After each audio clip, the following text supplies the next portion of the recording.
Lebanon Israel যুদ্ধ পরিস্থিতি দিন দিন আরও উত্তপ্ত হয়ে উঠছে। সম্প্রতি সামনে এসেছে চাঞ্চল্যকর এক তথ্য। লেবাননের সশস্ত্র গোষ্ঠী হিজবুল্লাহ দীর্ঘদিন ধরে যেভাবে মোবাইলের পরিবর্তে পেজার ব্যবহার করে আসছিল, তা এখন তাদের জন্য বড় বিপদ হয়ে দাঁড়িয়েছে। ইসরায়েলের গোয়েন্দা সংস্থা মোসাদ হিজবুল্লাহর কাছে থাকা পেজারগুলোতে গোপনে বিস্ফোরক বসিয়ে দেয়, যা এক ভয়ঙ্কর ঘটনার সূত্রপাত করে। লেবাননের একটি জ্যেষ্ঠ নিরাপত্তা সূত্র এবং অন্যান্য তথ্যসূত্র জানিয়েছে, ইসরায়েলের মোসাদ পেজারের ভেতরে বিস্ফোরক উপাদান লুকিয়ে রাখে। হিজবুল্লাহ তাইওয়ান ভিত্তিক গোল্ড অ্যাপোলো কোম্পানি থেকে ৫,০০০ পেজার কিনে। পেজারগুলোতে কোনো ফোন করার সুবিধা না থাকলেও বার্তা পাঠানোর সুবিধা ছিল, যা গোপন যোগাযোগের জন্য ব্যবহার করা হতো।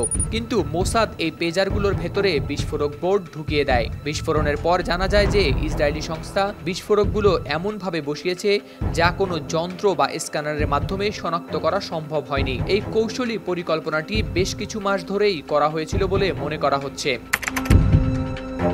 লেবাননে পেজার বিস্ফোরণের ঘটনার কয়েক মাস আগেই মোসাদ পেজারগুলোর ভেতরে বিস্ফোরক রেখে দেয়। রিপোর্ট অনুযায়ী লেবানন জুড়ে কয়েক হাজার পেজার বিস্ফোরিত হয়, যাতে অন্তত ১১ জন নিহত হন। একটি সূত্র জানিয়েছে, হিজবুল্লাহ পেজারগুলোর মাধ্যমে বার্তা পাঠানোর চেষ্টা করলে সেগুলো স্বয়ংক্রিয়ভাবে বিস্ফোরিত হয়।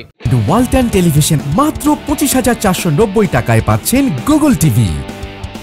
যেসব পেজারে বিস্ফোরক ছিল সেগুলোর প্রতিটি ৩ গ্রাম পর্যন্ত বিস্ফোরক ধারণ করেছিল। কয়েক মাস ধরে হিজবুল্লাহর প্রযুক্তিবিদরা পেজারগুলো পরীক্ষা করেও বিস্ফোরকের অস্তিত্ব খুঁজে পাননি। এদিকে এই বিস্ফোরণের জন্য হিজবুল্লাহ সরাসরি ইসরায়েলকে দায়ী করে এবং প্রতিশোধ নেয়ার হুমকি দিয়েছে। অপরদিকে এই ঘটনায় ইসরায়েলি কর্মকর্তাদের কাছ থেকে মন্তব্য জানতে চেয়েছিল রয়টার্স, তবে তাদের থেকে তাৎক্ষণিকভাবে কোনো সাড়া পাওয়া যায়নি।